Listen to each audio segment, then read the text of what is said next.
coloca assim, porque na hora de ir pro YouTube não fica com umas caras cortadas.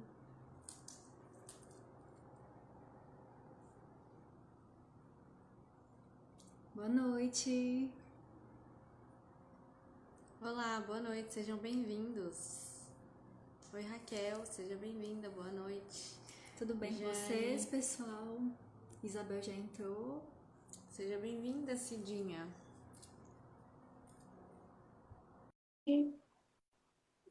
Boa noite, Nil.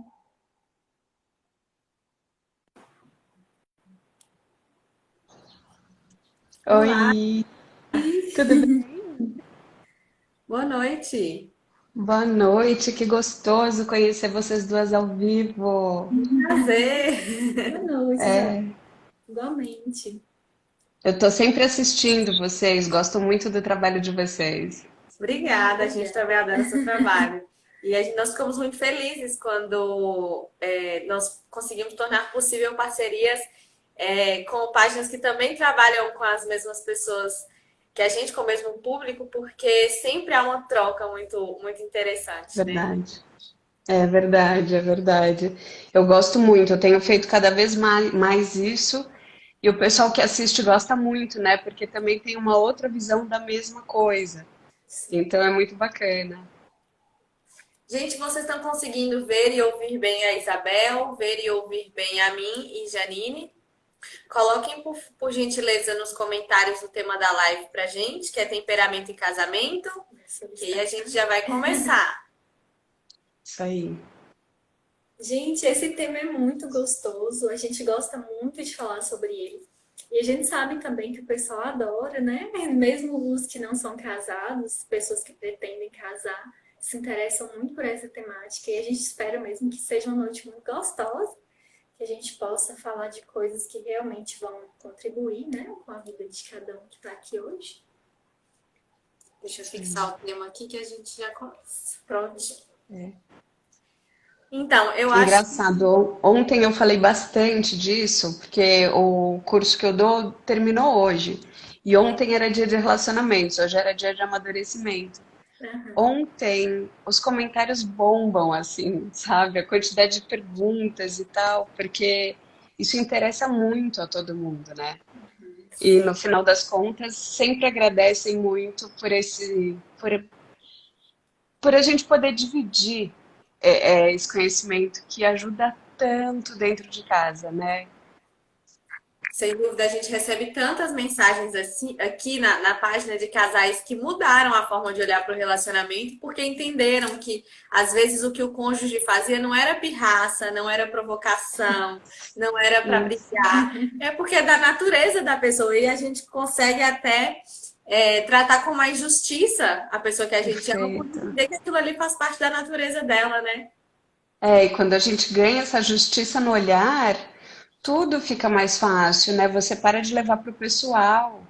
E isso faz toda a diferença no casamento, Com né? certeza. E todas aquelas atitudes que a gente precisa fazer o esforço da paciência que a gente só encontra dentro do amor, a gente consegue forças ali para lidar com o temperamento, porque de fato o casamento é o momento onde as tendências da pessoa vão aparecer, né? No namoro a pessoa consegue escolher, Exatamente.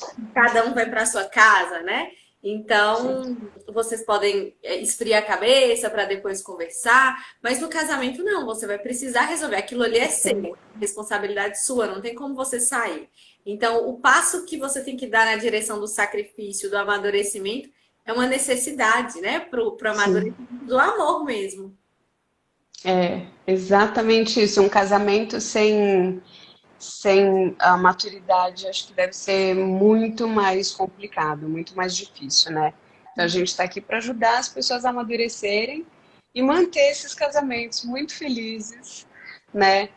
Eu reparo muito que, por exemplo, com amizades, as pessoas não são tão exigentes. Até com os filhos não são tão exigentes, mas com o marido, com a esposa, a gente acaba ficando muito exigente porque quer tanto. Ai, acabou de apagar meu aquário, desculpa, ficou esquisito. É, a gente fica tão exigente, às vezes, né, com o marido, com a esposa, porque a gente quer aquela perfeição do casal perfeito, e às vezes essa exigência que atrapalha esse relacionamento leve, porque deve ser um relacionamento leve, né? Com certeza. Tem temperamentos que têm uma tendência a essa rigidez, a essa exigência, né? Que são os coléricos e Sim, cólicos. Qual que é o temperamento? colérica. Também, eu sei qual que é. E tendência maior à rigidez, à exigência, a querer, né, Sim, buscar ali a excelência nas coisas. E aí, se um perfeito. com melancólico tá se relacionando com um sanguíneo, que é uma pessoa que tem o componente úmido, que é a pessoa da alegria, da diversão, pode te incomodar o fato de que aquela pessoa consegue olhar para o relacionamento com a mesma seriedade que você.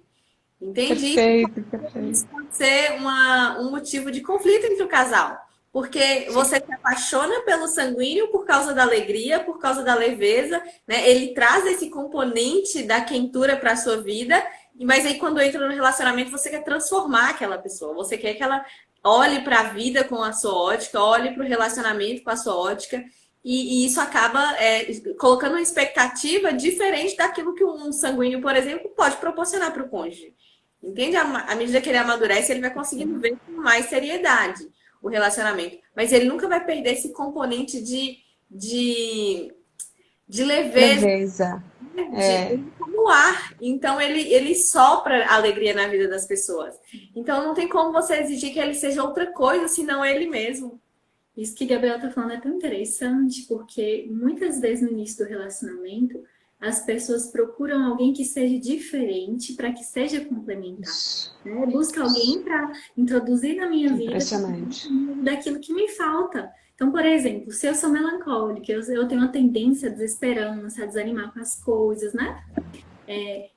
Uma pessoa melancólica, por exemplo, que encontra um sanguíneo na vida dele, que vem trazendo alegria, trazendo otimismo, Sim. no início aquilo ali é muito gostoso, é muito bom, né? Exatamente. A É, maioria dos casais que eu vejo são opostos. Óbvio que não todos, mas a grande, vasta maioria são exatamente opostos. E é impressionante como existe um deslumbramento inicial, né? De olha, ele tem o que eu não tenho, que lindo que ele é, que maravilhoso, né? E no final das contas pode dar em conflito. Então, a gente tem que aí balancear, né? Trazer essa admiração de volta, resgatar essa admiração e também olhar com justiça para as coisas que a gente descobriu como algo que a gente não gosta tanto do outro, né? exatamente. Então, o que era bom, as pessoas devem buscar, nós, né, devemos buscar conservar isso no relacionamento. Eu, por exemplo, meu noivo, ele é fleumático, ele não é sanguíneo. Mas como Uhum. eu comentei com o Gabriel em outros momentos, assim, que como eu vejo nele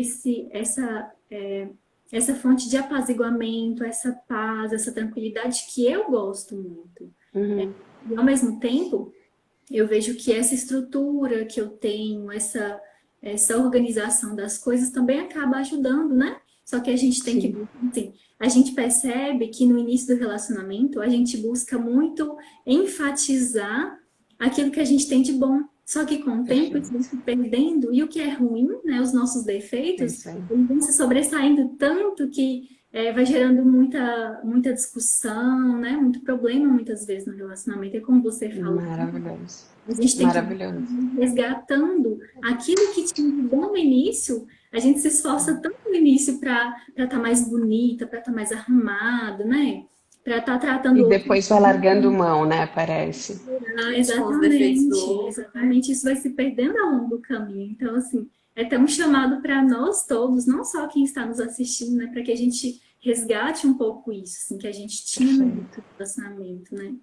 Perfeito. Até porque tem um ponto muito interessante que a gente conversou antes um pouquinho, Uhum, que eu comecei a Épica só como educação parental para explicar para mães e pais como cuidar dos filhos. E no fim das contas eu percebi que o maior problema em geral era o casal, uhum, não era a educação dos filhos. Né? Quando a gente percebe que um casal feliz faz uma criança mais saudável do que um casal que briga o tempo todo e segue todas as regrinhas da educação, aí a gente vê como aprender temperamento, personalidade, amadurecimento, vai fazer seus filhos mais felizes, sua família inteira, não só você e seu marido, né? Sem dúvida. Nós somos psicólogos e a gente vê isso na clínica, porque chegam os pais trazendo as crianças como o problema, né? E aí, quando a gente vai avaliar, né, mais de perto, a questão está no casamento. E aí as pessoas têm muita dificuldade de entender, porque elas veem da seguinte forma: mas eu me esforço tanto na educação dos meus filhos, eu dou tudo de mim na educação dessas crianças, e ainda assim eu estou tendo tanto problema, não estou conseguindo, e etc. Não entendendo, e justamente elas não entendendo que nesse esforço que ela coloca, né, e muitas vezes assim, desmedido no cuidado e na educação das crianças, ela está deixando de lado O marido. o sustento do lar, o que sustenta o lar no sentido até metafísico da coisa, né? Que é o casamento. Então, elas precisam começar a olhar pela perspectiva de que a harmonia entre o casal, a força do casamento é saúde mental para essas crianças, é estabilidade emocional para essas crianças, entende? É força de amadurecimento para elas. Então, vai depender da união do casal, vai depender da harmonia entre o casal, que esses filhos sejam não só educados, não é só saber falar obrigada, por favor, com licença. Né? Essas crianças precisam de saúde mental, precisam de enxergar o amor dos pais, né? Para que elas possam se desenvolver bem. E aí, compreendendo isso, fecha aquele contorno afetivo que as crianças precisam para amadurecer. Os pais vão conseguir amá-las de forma que elas sejam saudáveis, de forma que elas sejam beneficiadas por verem o relacionamento dos pais, né? E aí, nessa tentativa de não errar, né? Porque os pais têm essa coisa de eu não posso errar na educação dos filhos. Nessa tentativa de não errar, eles se dedicam excessivamente aos filhos, né? Às vezes até com uma super proteção para que essa criança não corra um risco, e esquecem do cônjuge. É exatamente isso. E quando a gente percebe que isso está acontecendo na nossa vida, né? Então, tem bastante gente ouvindo a gente. Se você percebeu que isso está acontecendo na sua vida, lembra que qualquer mudança que você quer em casa começa em você, né? Então, se você quer que seus filhos mudem, muda você, a sua reação em relação àquela atitude dele. Quando você quer que seu marido mude, muda você a atitude que você tem em relação a ele. E aí, naturalmente, eles vão mudar. Vão falar, opa, tá esquisito, alguma coisa mudou aqui. E vão mudar de acordo. É impressionante como isso funciona. Em vez de apontar o dedo, pedir para mudar, eu já falei 500 mil vezes que eu pedi para você mudar isso. Não, muda você, né? Se você consegue fazer essa mudança inicial, sua casa pode ter mais harmonia sem a briga prévia, sem aquela coisa de todo dia pedir a mesma coisa, né? E que não leva a lugar nenhum em geral. Sim. Gabriela estava falando de uma coisa assim, muito importante, você veio assim, rematando de uma forma muito legal, sobre a primazia do casal mesmo, na casa, né? O casal ele tem que assumir essa posição que ele tem mesmo no relacionamento, na família, de ser a peça-chave, de ser a base, né? O firmamento daquela casa. Então, muitas vezes, a criança ela está ocupando na família um lugar que não é dela, né? Então, como a Gabriela falou, se o casal não vai bem, a criança não vai bem. E muitas vezes esses sintomas que elas vêm apresentando é para mostrar para a família que tem alguma coisa ali que não está legal. É como se fosse uma febre, né? Que vem desestabilizando a família, vem desestabilizando aquele sistema familiar para mostrar que algo precisa ser ajustado. E uma coisa assim, Isabel, que eu acho muito importante, eu gosto muito, inclusive, de falar com as pessoas, com os meus clientes também, é sobre esse olhar que deve se ter sobre o casal. Porque quando as crianças vão chegando, né? Quando o casal começa a ter filhos, a família ela começa a se voltar muito para essas crianças. Não que isso não seja necessário, né? Sobretudo quando são bebês.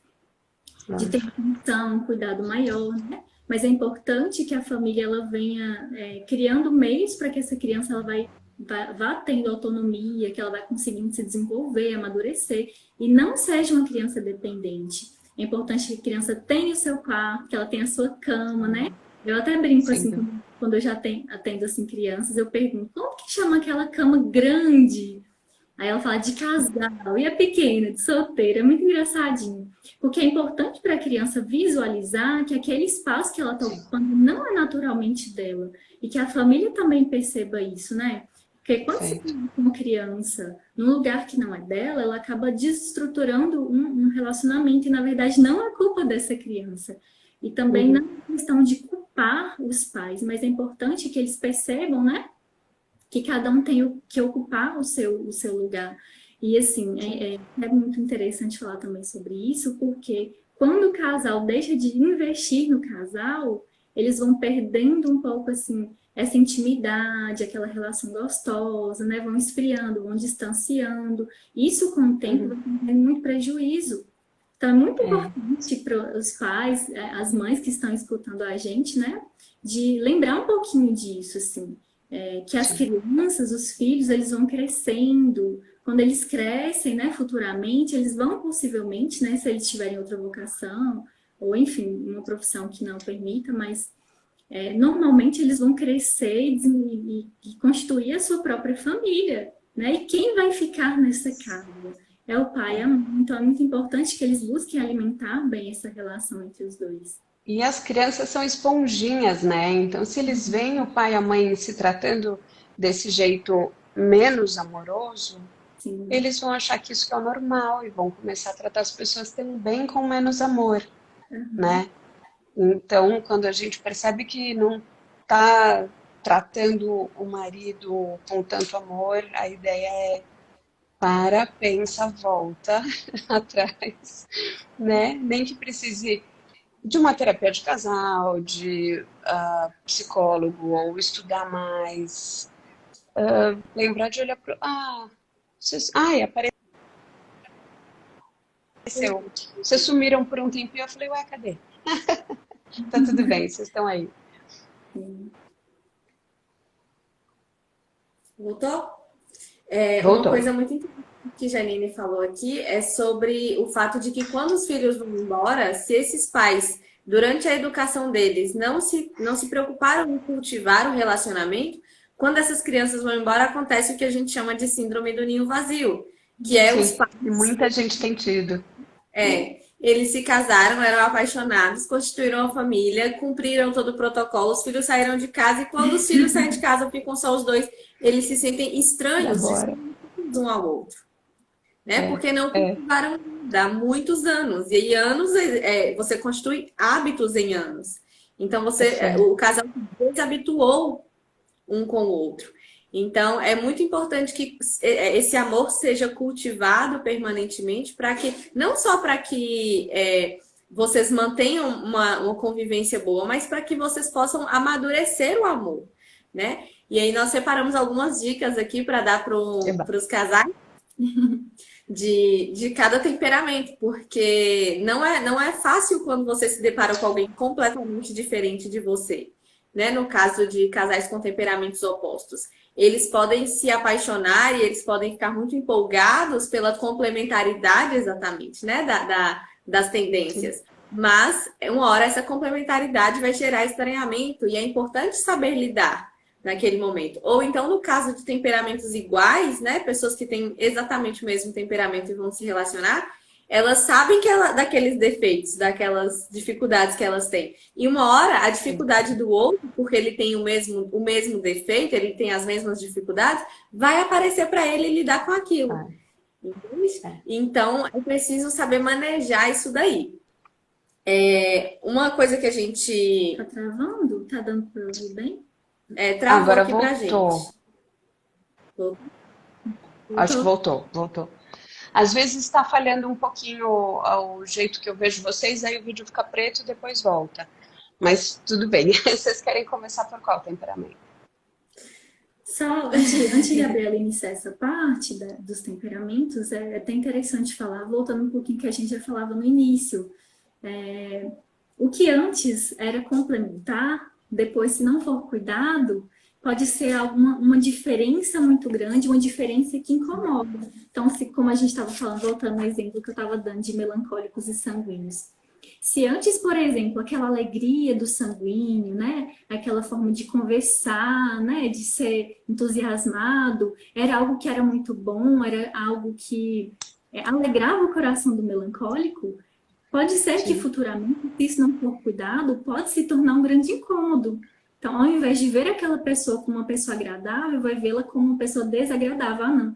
Eu não vejo ela mais como alguém alegre, como alguém que vem trazer alegria para minha vida, que vem me tirar um pouquinho da minha zona de conforto, né, do meu mundo interior, mas alguém que conversa demais, alguém que é tagarela, que incomoda, que é irritante.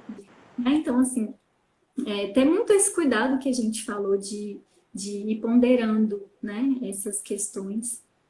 Sim, sim. Se você é sanguíneo, quando você entra no relacionamento, a gente sempre fala, né, que é muito fácil se apaixonar por um sanguíneo, porque eles são muito legais, divertidos, apaixonantes. Então, você consegue, o sanguíneo consegue conquistar com muita facilidade as pessoas.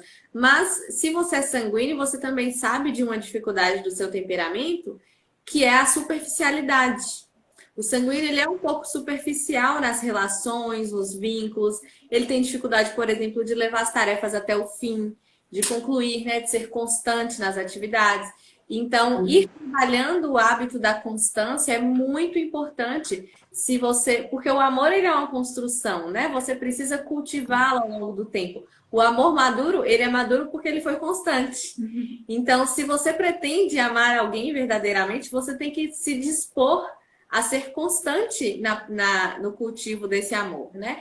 E aí, se você, sendo sanguíneo, se relaciona com alguém de temperamento de componente seco, como coléricos e melancólicos, você inevitavelmente vai perceber que eles dão um peso diferente nas coisas e nas relações, né? E aí você pode se beneficiar muito disso no sentido de pegar um pouco de estrutura para si, né? De conseguir se organizar, se rearranjar para que você seja mais constante, um pouco mais rígido, no sentido da rigidez mesmo, sabe? De conseguir fazer uma rotina, de conseguir estruturar a sua vida, seus objetivos, né? Mais pra frente eu vou falar do colérico, mas o sanguíneo também tem isso, de ser muito sonhador, de querer muitas coisas da vida, do relacionamento. Então, com o cônjuge de temperamento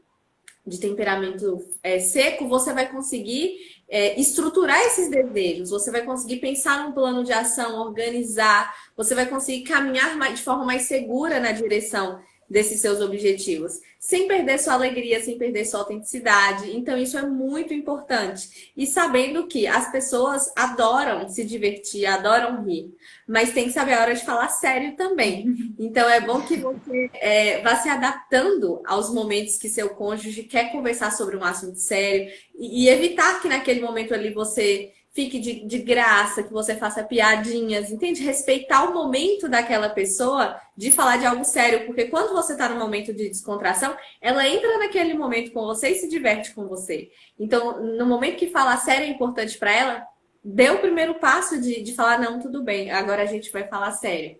Entende? Uma outra coisa muito importante para a pessoa sanguínea é ela aprender a ponderar, a moderar a fala. Os sanguíneos são extremamente falantes, né?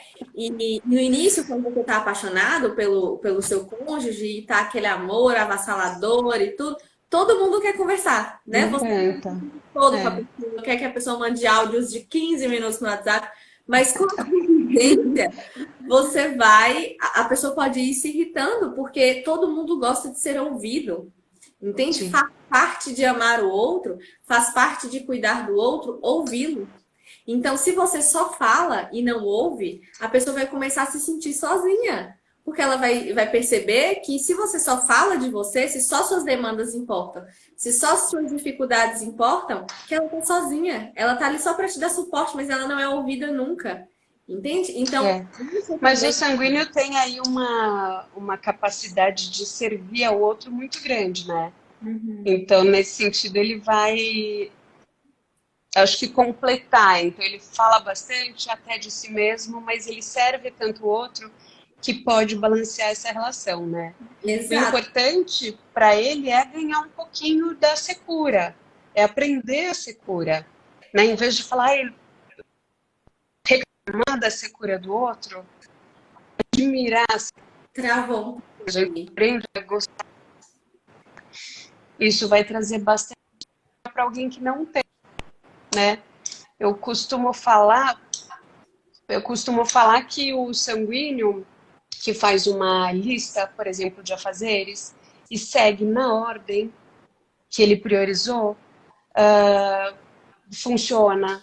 Ou dividir um objetivo em metas, porque é ele tentando se dar estrutura a si mesmo. Se outra pessoa não vem dar, ele pode já com maturidade fazer isso. E funciona bastante para eles. Com certeza, e metas curtas, porque o sanguíneo ele precisa sentir que concluiu, para que ele pegue Isso. o hábito de concluir, né? Coléricos têm mais facilidade com metas a longo prazo, mas o sanguíneo pode fazer metas diárias. E aí, à medida que Isso. no final do dia ele vai ali olhar o que ele fez, quando ele se habituou, ele cumpre tudo. Então ele já pega esse hábito de ser constante, de fazer as tarefas até o final, porque vai chegar no final do dia, ele vai dormir aliviado, ele vai dormir tranquilo, em paz, do que cumprir o dever naquele dia, né?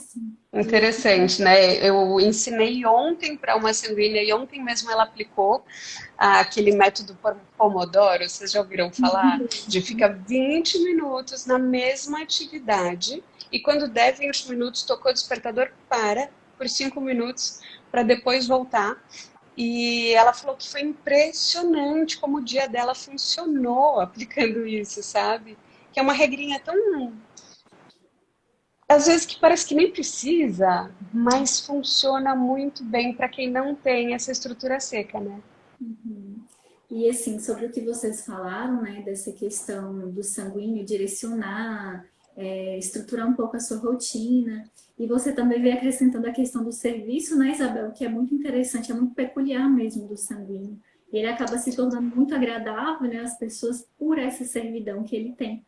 E o sanguíneo, dentro de uma família, dentro de um casamento, ele precisa muito se preocupar em servir primeiro aos seus.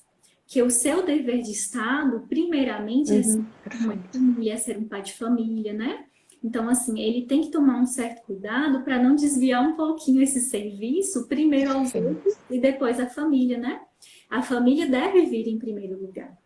O trabalho também, né? Mas não que ele não deve servir, não que ele não deve ajudar outras pessoas, mas é ponderar um pouquinho, ter esse cuidado, esse olhar primeiro à sua família. Isso. É prioridade, né? Sempre, não só se, por exemplo, se você é psicóloga, você vê uma outra família, ou você é irmã, e você vê que sua irmã está desesperada, mesmo assim a sua família ainda é prioridade. Né? Então, primeiro você vai cuidar da sua e depois da dela. E cuida da dela também, é maravilhoso, é super bem-vindo, mas não esquece da sua, porque eles às vezes são tão avoados que são capazes de esquecer da própria família, porque quer ajudar muito a outra, né? Sem dúvida. E também se atentar para ajudar desinteressadamente, né? Colocar amor naquilo.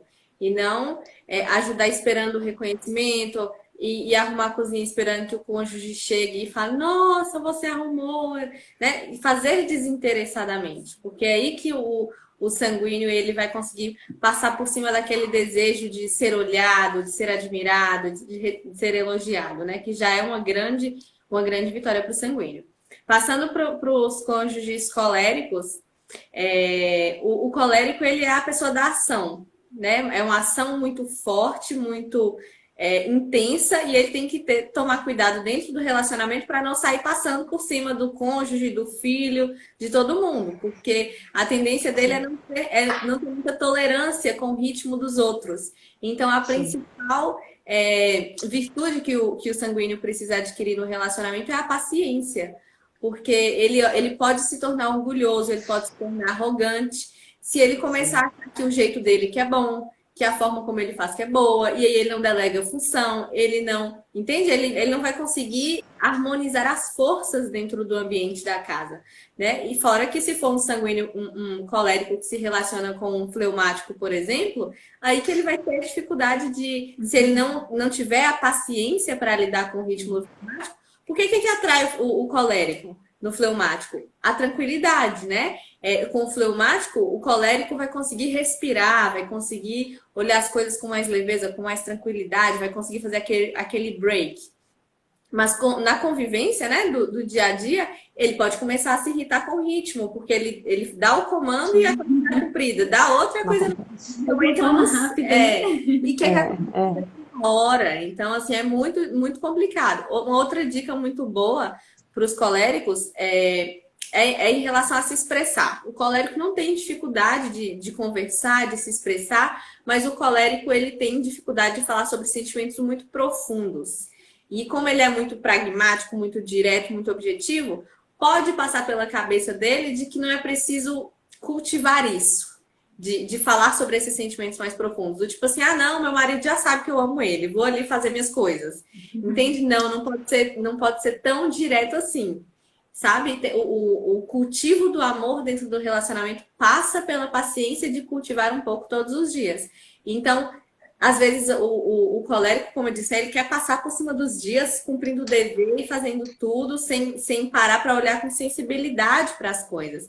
Então, é muito necessário que o cônjuge colérico ele pare para olhar para a necessidade do outro de se sentir amado. Falar, não, eu tenho minhas coisas aqui para fazer, mas eu vou parar um pouquinho para mandar uma mensagem para o meu marido, vou parar um pouquinho para falar que eu amo, entende? Para falar mais profundas, para fazer uma declaração de amor inesperada, porque essas coisas vão alimentando o amor. E o sanguíneo... Pode falar, pode falar. E o colérico é um executor, né? Então ele tende a querer que os outros executem tanto quanto ele. E aí vai cobrar. Então, em vez de mandar um te amo, meu amor, ele vai falar, e aí, você já fez supermercado? Então, tem que, né? Tem que balancear aí o quanto cobra e o quanto mostra os sentimentos, porque ele sabe muito bem expressar objetivos. Então, eu tenho um objetivo muito bonito de ter a nossa família muito legal, então agora a regra da casa é essa. E quer pôr regra na casa, sem nem perguntar pro outro qual a opinião do outro, né? Afinal, ele já sabe o que é o certo, ele é colérico. Ele acredita que o que ele escolheu é o melhor. Mesmo sem ter internalizado, mesmo sem ter raciocinado antes de falar, mesmo, né? Então, os coléricos têm que tomar cuidado. E também para não pegar todas as tarefas para si. Porque às vezes você fala, tá bom, prefiro eu fazer do que fazer mal feito, então eu vou fazer. Pega tudo para si, tudo para si, tudo para si. Chega um dia que fala assim, ai amor, eu preciso de ajuda, eu tô fazendo muita coisa e não vejo você fazer nada. E ainda mais se for um fleumático, que se adapta a não fazer nada. Então, em vez de chegar nesse ponto, ou se já chegou nesse ponto, a gente vai ter que aceitar que o outro faz diferente, né? Então, o colérico vai perceber que o outro faz diferente, que também é bem feito. Não existe um único jeito de fazer qualquer coisa no mundo. E o jeito do outro também é certo. E aceitar, né? Quando você quer ajuda, ou quando você quer dividir tarefas, quando você quer que essa casa viva em harmonia, você vai ter que aceitar o jeito do outro. Sim. De uma forma ou de outra, porque é um casal. Não existe ali uma hierarquia que a colérica manda no resto. A colérica gostaria disso, mas não é assim que acontece. E nem pode assim, né? Falaram aqui que a gente só falou sobre coisas ruins do colérico. Imagina, o colérico eu amo, eu sou colérica. Vou falar aqui então, né? Que eu tô em outra Já que você não é colérica, né? Falar através de outro olhar, então, né? Eu vejo assim, os coléricos não tem só coisas ruins, né? Como alguém falou que eu não sei quem foi. Mas o colérico, onde existe um colérico, ninguém é conformado. o colérico não aceita que as pessoas sejam conformadas, então elas acabam se mobilizando de alguma forma, mesmo que contrariamente à sua vontade, mas são pessoas que têm que sair do lugar de alguma forma, porque o colérico é essa pessoa que vem motivar, que vem instigar o outro, né? Eu, por exemplo, ter a amizade de Gabriela, né, me mobiliza, me ajuda a perder os meus medos, né? Isso é muito importante. Quem é casado Te com uma movimenta, né? O colérico movimenta os outros família, e tem uma visão mais a longo prazo de falar isso vai dar certo, vai com coragem, né? Porque tem algumas pessoas de componente mais frio que precisam estudar, estudar, estudar, estudar, estudar, estudar, e nunca acham que estão prontas para ensinar, por exemplo. O colérico fala, vai, você consegue. E as pessoas se sentem motivadas a se mover. E quando se movem, em geral, dá certo. Que é super interessante. Então, ficam até agradecidas ao colérico. O colérico é demais, gente. Não vem falar que colérico não tem parte boa, não.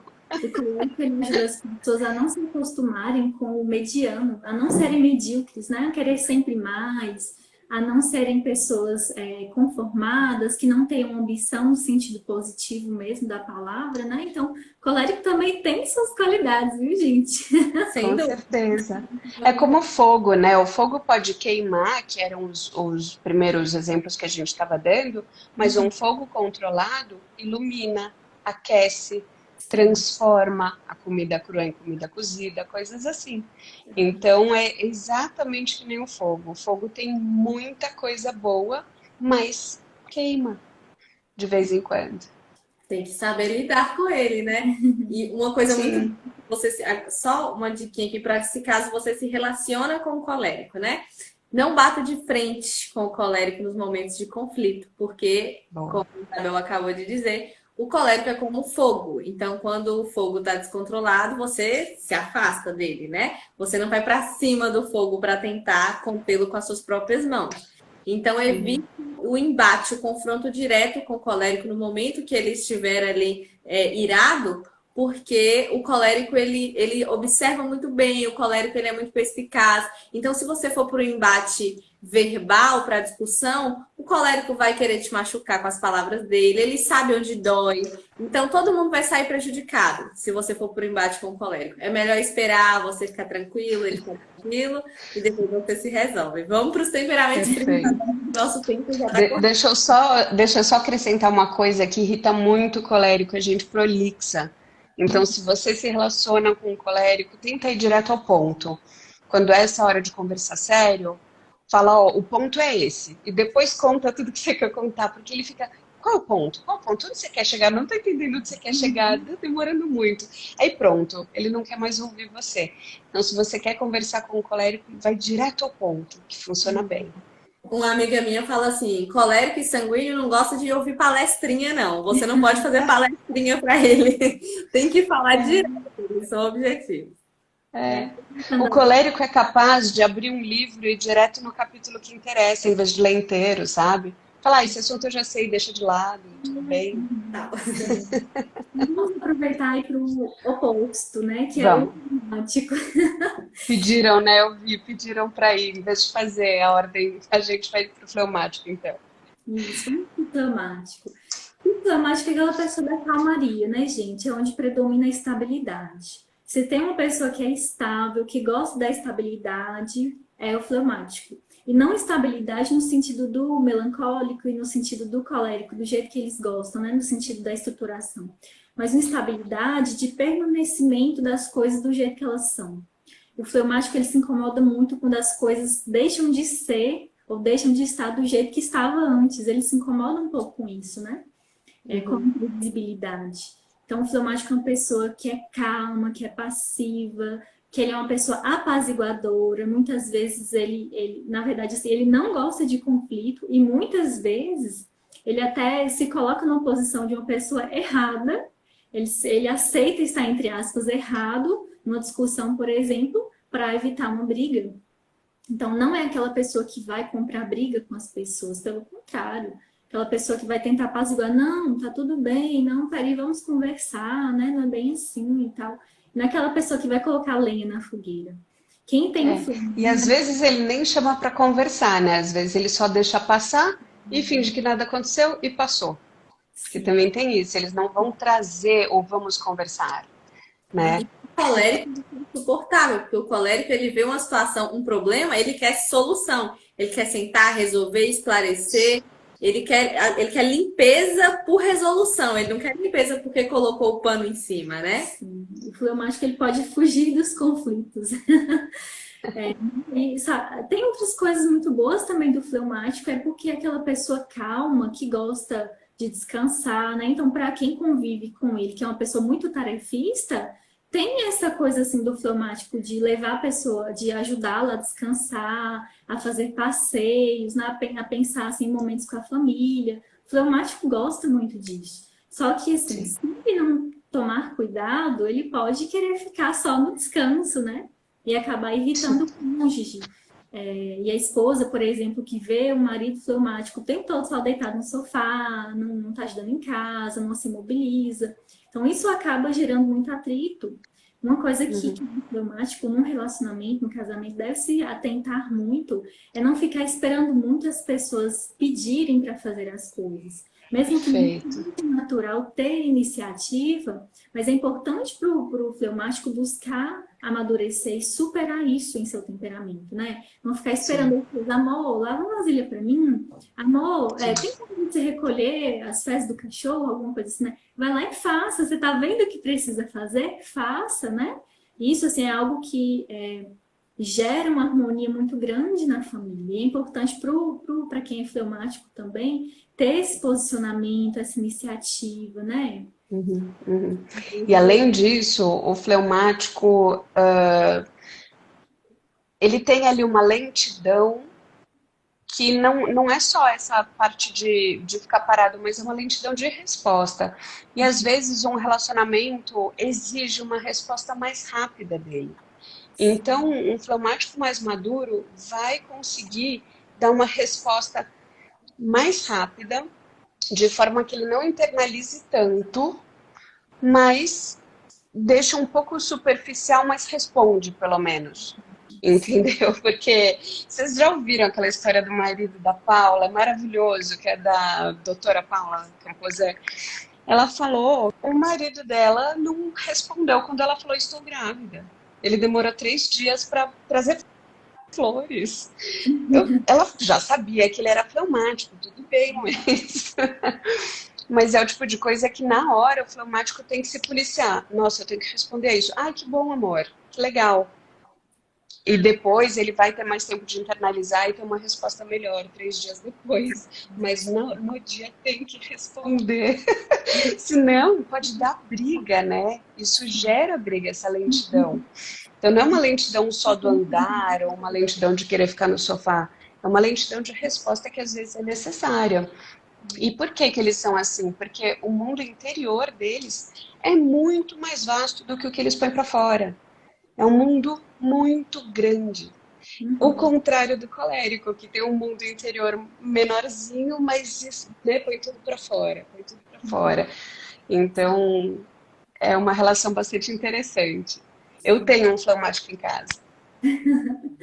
Isabel, e outra coisa assim que é muito interessante do fleumático, já puxando o Vendo, ganchinho me do ouvindo? que você Ah, falou aí agora, então, que as oi. pessoas, Tô aqui, ficou preta de estão novo a ouvindo? tela, As pessoas reclamam não sei por quê. Vamos muito, continuar. as pessoas reclamam muito que o fleumático ele se posiciona como uma pessoa indiferente, como uma pessoa inexpressiva.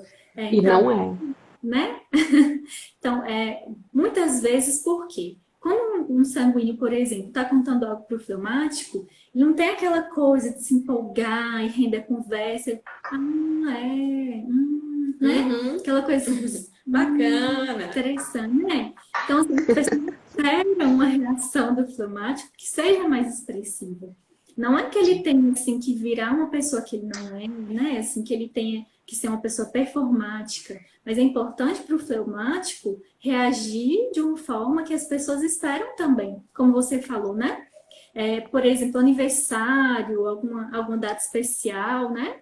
Buscar reagir de uma forma que seja romântica, por exemplo, que seja carinhosa, de acordo com a situação, Uhum. né? Então é importante para o fleumático também trabalhar isso nos relacionamentos. Se você é fleumático, faça esse esforço, né? Porque, querendo ou não, essa empolgação e essa iniciativa não é natural para você, mas é a pessoa que você ama, entende? Que vai receber esse seu esforço. Então, se sacrificar por ela também olhar pelo olhar dela o relacionamento. Se ela vai até você com empolgação, com alegria de te dar uma notícia, de falar uma coisa, entenda que ali ela espera receber um pouco de empolgação de volta. Ela não espera que você reaja de forma igual a ela. Ela sabe que você é fleumática, ela sabe o seu jeitinho, ela respeita isso, mas vá além do que ela espera de você, entende? Doe-se mais, doe mais do que ela espera receber. Entende? Você não vai estar sendo menos útil quando você se sacrifica para amar a pessoa que você escolheu. Teve alguém que perguntou assim, quando saber se é descanso ou se é preguiça? Oi, gente, olha, o fleumático, ele precisa realmente de um descanso. E quem é casado ou casada, né, com fleumático, deve também respeitar essa necessidade que ele tem de descanso. Não tem como exigir do fleumático que ele seja uma pessoa super ativa, uma pessoa tarefista, não tem como, né? Assim, claro que ele deve melhorar, que ele deve ser mais ativo do que ele é, mas ele tem suas necessidades particulares também. Assim como o sanguíneo, ele precisa socializar, ele precisa ter convivência, o melancólico, ele precisa do seu tempo sozinho, o fleumático também precisa do seu tempo de descanso, para que ele possa recuperar as suas energias e poder agir, né? Continuar agindo. Mas vamos passar para o melancólico, para a gente não finalizar sem ter falado sobre ele. O melancólico é aquela pessoa assim, observadora, aquela pessoa profunda, analítica. Então, é uma pessoa dentro de um casamento que tem um olhar mais profundo sobre as coisas, que consegue agir de uma forma mais cautelosa, né? E muitas vezes ele acaba pensando, tendo muito cautela diante das situações.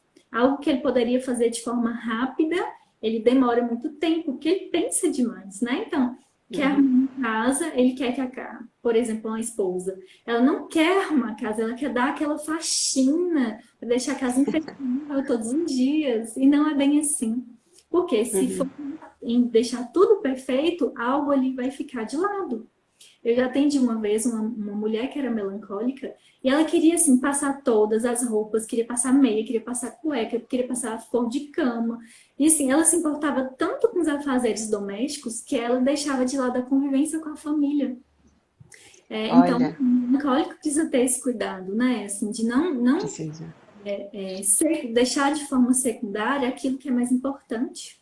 Primeiro, as relações, e depois os afazeres domésticos. Depois, assim, claro que tem que ter uma organização, tem que ter uma estruturação, né? Mas é importante que o melancólico se atenha muito para as relações familiares. Sim.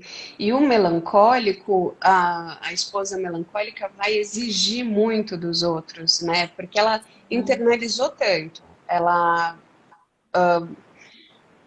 pensou o suficiente em tudo que pode dar de bom, tudo que pode dar de ruim, aquela situação. E aí ela escolheu a dedo o que ela vai fazer. Então é tão pensado que ela espera isso dos outros também. Só que os outros, às vezes, são impulsivos e não fazem como ela. Então ela vai exigir uma perfeição. Acho que para o melancólico a melhor ferramenta é lembrar que o bom rápido o suficiente é melhor do que o perfeito, sabe? E permitir que os outros tenham ali uma gradatividade de maturidade. Então, se você é uma melancólica madura, não adianta exigir maturidade do outro. Às vezes ele está em passinhos de formiga e ele está amadurecendo, mas é mais devagar do que você e tudo bem, sabe? Sim, exatamente sobre isso aí, Isabel. O que acontece? Às vezes a gente tem uma escala de perfeição muito grande, a gente se exige muito e acaba projetando essa exigência sobre o outro, né? E como a gente exige muito, a gente idealiza muitas pessoas, a gente tende a se frustrar muito facilmente, porque a gente não vai conseguir alcançar aquela perfeição que a gente almeja, né? Então é importante para o melancólico diminuir um pouco essa exigência, essa escala de perfeição dele, como você falou, né? Diminuir muitas vezes o perfeito para o bom, muito bom, né? E aí, assim, ele diminuindo essa escala de perfeição, ele vai exigir menos das pessoas, elas vão conseguir alcançar, né, aquela expectativa que ele criou sobre algo, e, consequentemente, o melancólico vai se frustrar menos, vai se decepcionar menos, vai cobrar menos das pessoas, né, vai ter mais paciência, vai agir com mais justiça. Então, isso que você falou é muito importante. E o melancólico, ele sabe que ele tem essa tendência ao pessimismo, a olhar negativo sobre as coisas, né? Tem uma lente mais pesada para olhar a vida.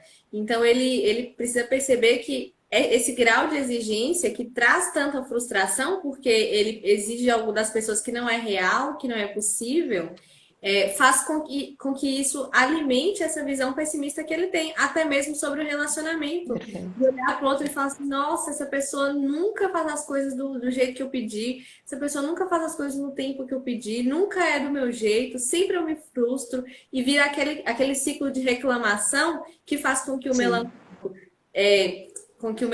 ao invés de aderir às boas tendências dos outros, ele reforce as más tendências dele.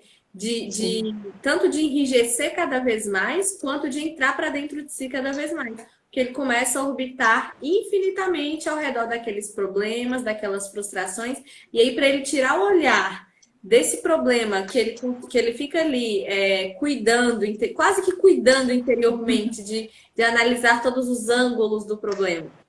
E isso impede que ele saia para fora e tente resolver, e tente no contato com o outro, encontrar uma solução, encontrar a tolerância, a paciência, Isso, isso. E o cônjuge do melancólico que está exigente pode tentar chegar à altura do que o melancólico deseja e tenta e não consegue, tenta, não consegue, tenta e não consegue, chega a gerar uma frustração ali que eu já vi até cônjuge de melancólico falando assim, quer saber? Então não vou mais tentar.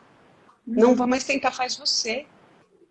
Entendeu? E esse é o perigo, porque aí gera um conflito muito grande, né? Ou o cônjuge vai tentar diminuir o melancólico para falar, para, você está achando que é o rei, que sabe tudo, você não sabe tudo, para com isso, né?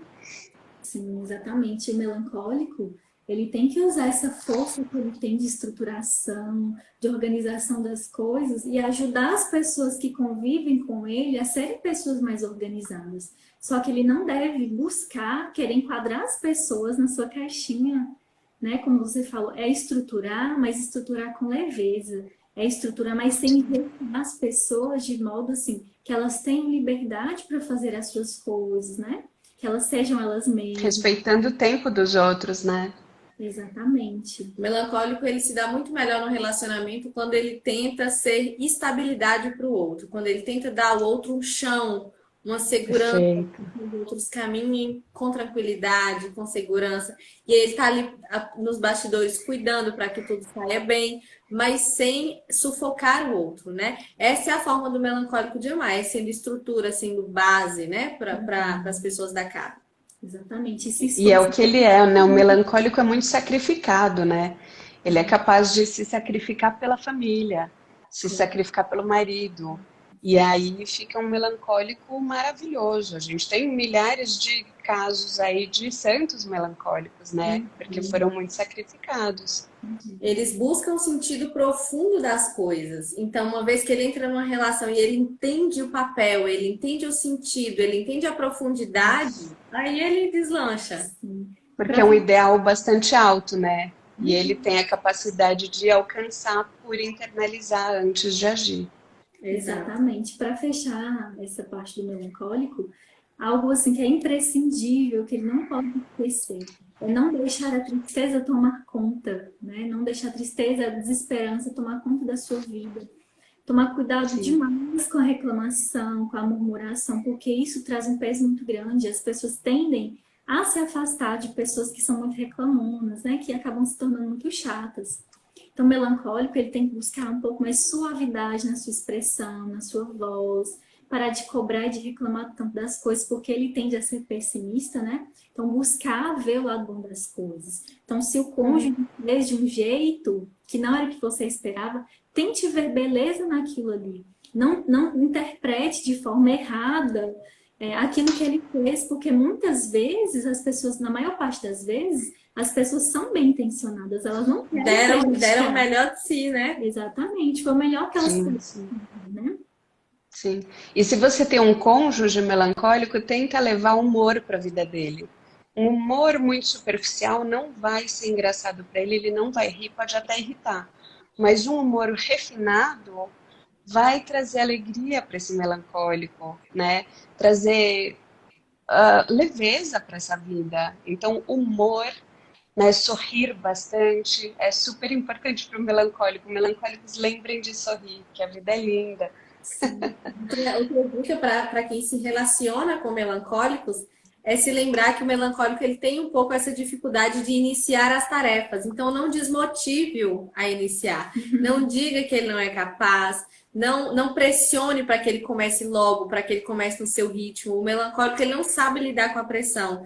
Às vezes o colérico, às vezes o próprio melancólico consegue pressionar as outras pessoas e fazer um fleumático trabalhar. Às vezes o colérico quer pressionar as pessoas e consegue, mas o melancólico ele não reage à pressão. Então não é com pressão que você vai conseguir lidar com ele, entende? Você tem que motivá-lo, você tem que incentivá-lo para que ele se mova no seu próprio ritmo.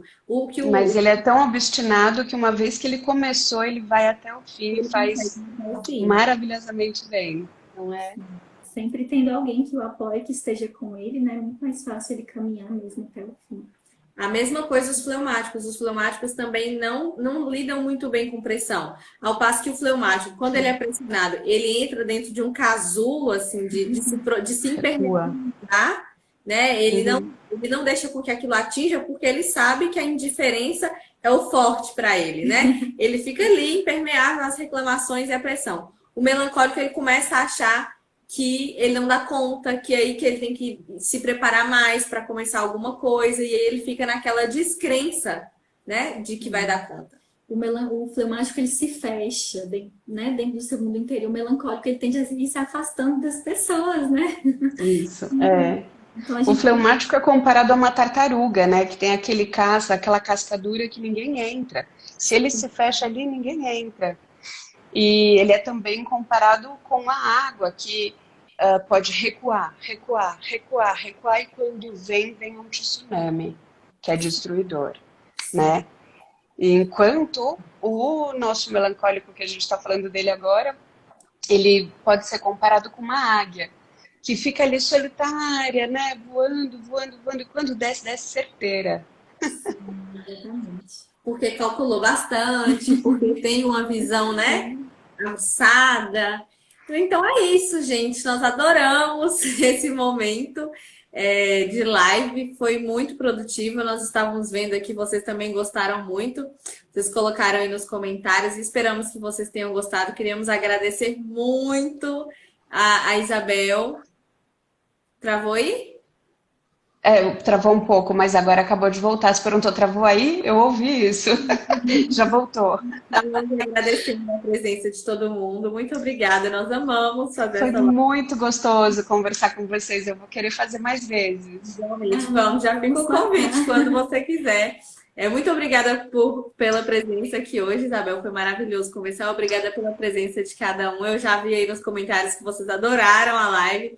Podem deixar Bom, lá no post do feed dessa live o tema para as próximas lives que vocês quiserem. Lutem contra os defeitos dos temperamentos de vocês para que vocês tenham relacionamentos saudáveis e consigam amar com maturidade. Né? Eu acho que. e se você. Deixa eu só pedir uma coisa. Se você gostou da live, dá um print, marca a gente, avisa para o seu pessoal aí assistir. Vocês vão deixar salvo por 24 horas, pelo menos? Legal, maravilha. Depois a gente joga no nosso canal do YouTube. Gente, Oba, muito melhor ainda. obrigada, Isabel. Foi maravilhoso. Dizer Grande para beijo.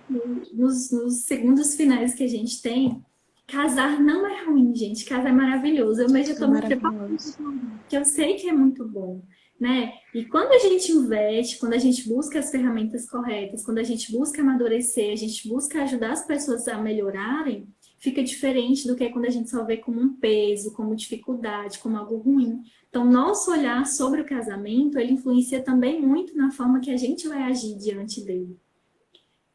Acho que travou um pouquinho, mas enfim. Mas muito obrigada. Um beijo para todos vocês. E não se esqueçam, se vocês querem amar, deem o primeiro passo, tá bom? Tchau, tchau, gente. Beijo. Tchau. Fiquem com Obrigada, Deus. Isabel. Beijo, beijo. Tchau, tchau.